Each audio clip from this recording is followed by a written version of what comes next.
friends. It's a crisp Saturday morning in fall, and I'm walking alongside the Poudre River in northern Colorado. What a glorious day. The sun is up, a few sparse clouds trailing over the horizon.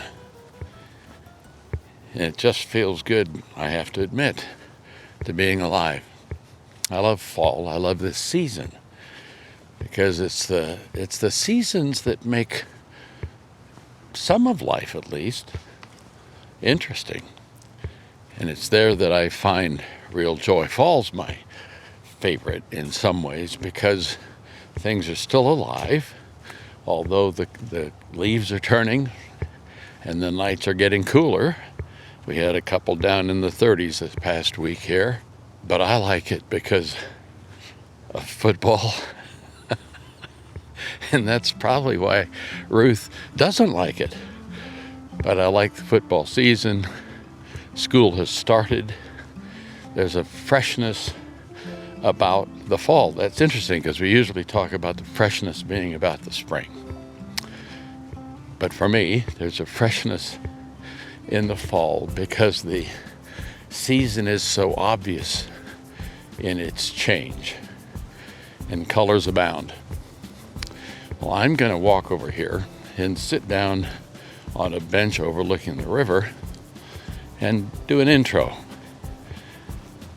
to this podcast about seasons.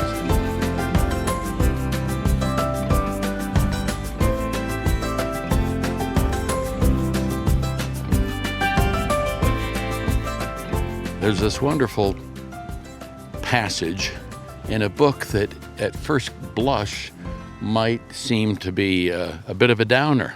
It's the Old Testament Hebrew writing of Ecclesiastes. But in chapter 3, there's this section that says, a time for everything. There's a time for everything, and a season for every activity under the heavens. A time to be born and a time to die, a time to plant, time to uproot, a time to kill and a time to heal, a time to tear down and a time to build, a time to weep and a time to laugh, a time to mourn and a time to dance, a time to scatter stones and a time to gather them, a time to embrace and a time to refrain from embracing, a time to search and a time to give up, a time to keep and a time to throw away, a time to tear and a time to mend, a time to be silent and a time to speak, a time to love and a time to hate, a time for war and a time for peace. And the writer goes on to say, what do workers gain from their toil? I've seen the burden God has laid on the human race. He's made everything beautiful in its time. We'll come back to that. He has also set eternity in the human heart, yet no one can fathom what God has done from beginning to end. This text is saying every event or thing under heaven has an appointed time. That means every little thing matters. It's all part of a grand design, and things may appear vaporous or to our limited perspective, but they're in perfect order from His. When it's hard to make sense out of stuff, if we find God's presence in life, and many of you know this, that's when real meaning and satisfaction will emerge.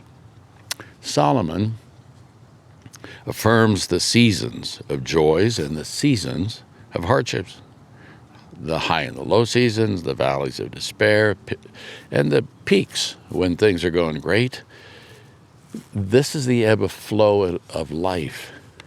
There aren't too many things that are great about getting old, but one of them is you have some perspectives on the ebb and flow of life.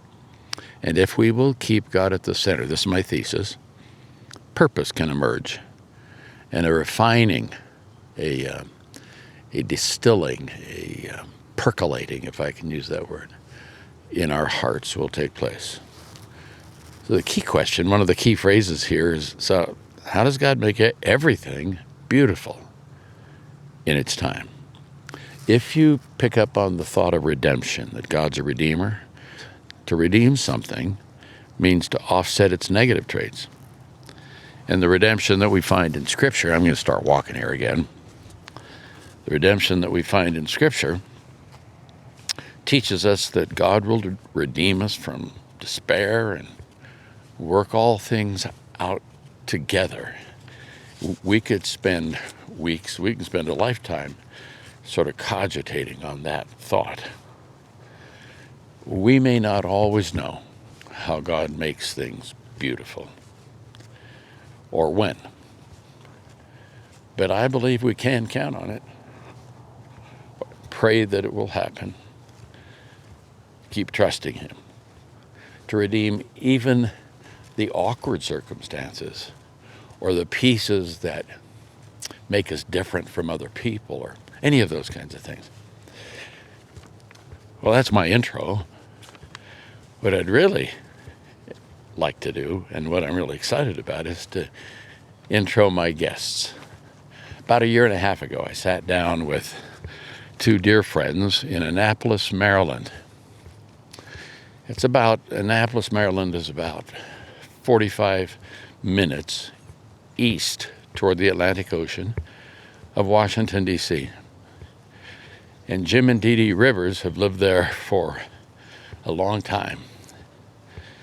They are two of the most thoughtful, kindest people that I've ever known.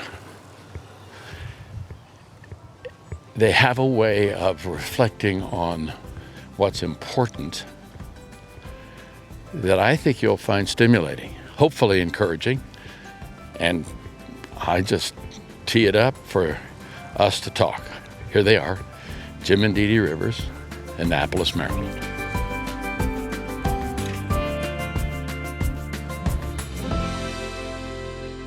I've known Jim and Dee Dee now for about 25 years, since we first came to Washington, D.C. And just give us a little background. And Jim, where were you brought up? Camilla, Georgia.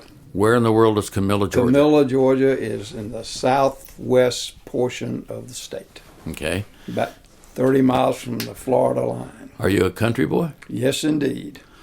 And Dee Dee, where were you brought up? I was brought up in Delaware, Right. in Lewis, Delaware, every summer, and in Seaford during the rest of the year. What is Seaford? Seaford was With a a nylon plant Okay. from DuPont. That's where my father worked. Because your dad worked at DuPont, and then later on, they moved him down to the Savannah River. The Savannah River Project. And we lived in North Augusta, South Carolina, just across the river from Augusta, okay. Georgia. And Jim, you went to North Georgia College. college. In undergraduate. Yes. Were you a good student? I tried to be. See, that's the story of my life right there. I tried to be a good student. I got 5 units of D in chemistry, 1A at Calberg. I didn't try hard enough, clearly, but you did better. And you went where to college? I went to nursing school at Duke. At Duke. And then you guys met when you went to the medical college? I was a freshman at the Medical College of Georgia. University of Georgia. Right. And you were a nurse. And I was a nurse at the Okay. Medical College of Georgia. And so that's the rest of the story. One date was all it took. You met and married? We met at the end of March. Right. And we married in August. Holy moly, that's good. That's good movement there. I couldn't Jim. take a chance of letting her on the loose. Somebody would have gotten her like that. So you ended up then being in the military as a military doctor. Yes. And being posted to Walter Reed and to Fort Ord in California. Yes. And you were still nursing all this time, Dee Dee? No, when we left Georgia, I didn't work as a nurse. Okay. I got involved with children in the inner city. And now, we're in this town of Annapolis, which has a fabled history in a lot of ways. And a number of my friends describe you as elders in this city. Why do you think they say that? Jim? I mean, apart from being modest, let's just cut to the chase. Why do you think they say that, Jim? Well, because I was a physician and delivered so many babies in this town, so I was well known. Uh-huh. Dee Dee was a servant to the poor Okay. and the downtrodden in this town, and that's how she spent her time, caring for the poor and the down and out.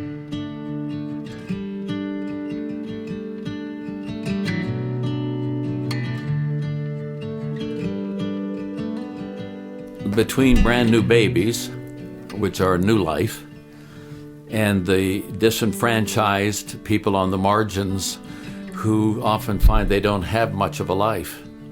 You've covered the waterfront. Both of you, I can see this, folks can't see this. You're white. Most of the people you've been involved with, Dee Dee, tend not to be white. They tend to be African American.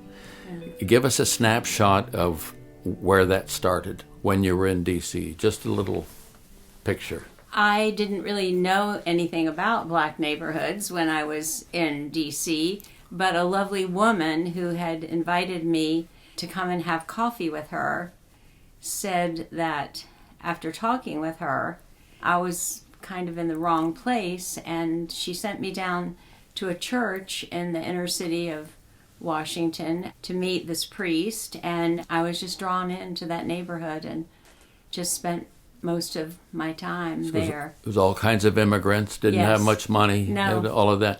And But a lot of children whose parents had come up here from the South to work for wealthy white people, and the children had nobody at home. They just were sort of left drifting on their around. own.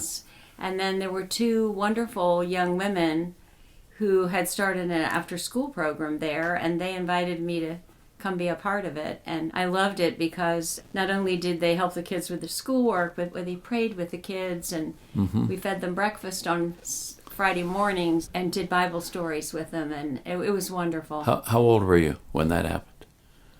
I was still in my 20s. You were in your 20s. Yeah. But when you were 18, as a student nurse, where? At Duke. At Duke. Yes. You one day were on a ward, back in the day when they had wards like you think of World War I with wards. Yes. And what happened? I had been working all afternoon there and taking temperatures, and all of a sudden sort of stopped in the middle of the hall, and at that moment I noticed that everybody there was a different color than I was. I was the only white person there. It was all the patients, the nurses, all the visitors on a Sunday afternoon, and I was just standing there thinking about that, and I just felt God was saying to me, I just heard this voice saying, "Behold your brothers and sisters." And it was something I've treasured for the rest of my life. So the outworking of these next decades came out of a moment in time, one of Yes. those moments Yes. that's a life changer. Yes. You hear it doesn't always bear Yes. fruit right at the moment, Yes. but that's what happened. And that's what happened. You are somebody who has worked with people oftentimes who don't feel like they have a life, right? Or at least not one that's productive. And you, Jim, have been responsible for helping the birth process of somewhere between 6,000 and 7,000 babies. Yes. And I had a private practice, but also in this community, there were people who never went to a private practice. And so I took care of a lot of people that had no money, and they just came to the hospital, no prenatal care, whatever. Yeah. And it was my job, but a privilege to care for them as well as the patients of the private practice. So a few years back, almost 20 years ago now, sort of on the spur of the moment, at a breakfast gathering in D.C., I said, "Jim, I'm going to go to India here. Would you go with me?" And you went with me, right? Yes, indeed. So you had to cancel all those people had to have babies on their own for a couple of weeks. I had partners who had to step in. I had to pay the price when I got back.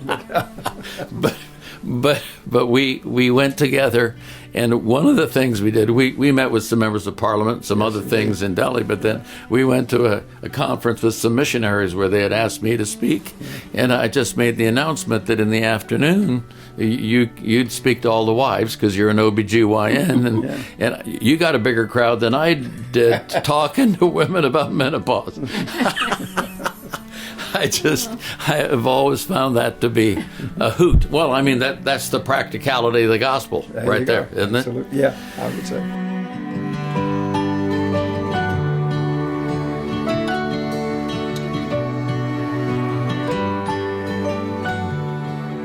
You have blessed a ton of people with your lives. You have been blessed by a ton of people Yes, we have. with your lives. But to understand that here is the Jesus that doesn't see the colors and doesn't see the status in terms of who do I go to help or who do I die for, whatever. And to see that lived out in your lives is a huge encouragement to a ton of people. You are two of my favorite people to be with. One of the last times I was here, I sat on an antique chair and broke it. I don't know how many thousands it cost to repair, but Ruth told me when I came today, she said, whatever you do, do not sit in an antique chair. So I haven't broken anything since I've been here for lunch, but we love you. You are loved by a lot of folks, and thanks for just doing this little piece with me. I appreciate it. It's a pleasure to be with you, Dick. And one thing we didn't say, but I do know that people see us as praying people. Yes. They just see us, and we just have some new neighbors across the street, and she just said, we didn't know when we moved here that we'd live across the street from people who are just so faithful and loving and caring and who pray with us. I love that. And I don't talk about denomination on this program very much, or at all, actually. Mm-hmm. But, I come from Pentecostal roots, and you guys are Episcopalian. You come from Methodist background. I was a Baptist, and then a Methodist, and now Episcopalian. Well, you emigrated. Yeah. Are you going up the food chain or down? I found my place. But you are Episcopalians who lay hands on people. Yeah, we do. I love that. If I'm ever in terrible, that's what I want you to do for me. Yeah. Okay. I'm out now. I'm leaving. God bless you. We love you. Thank you, Dick. We want you to be with us for hours.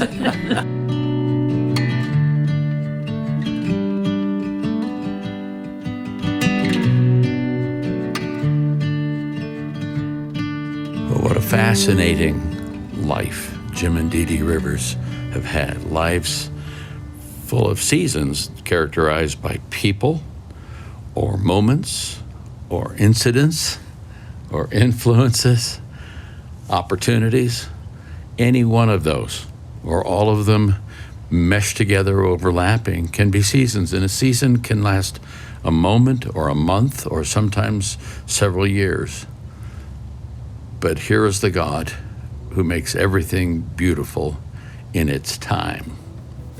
Well, that's it for now. Dick Foth with Stories from the Road, signing off, thanking you for being gracious and listening and even subscribing. And I'll catch you next time, actually from the road, in a different state, in a different place. God bless.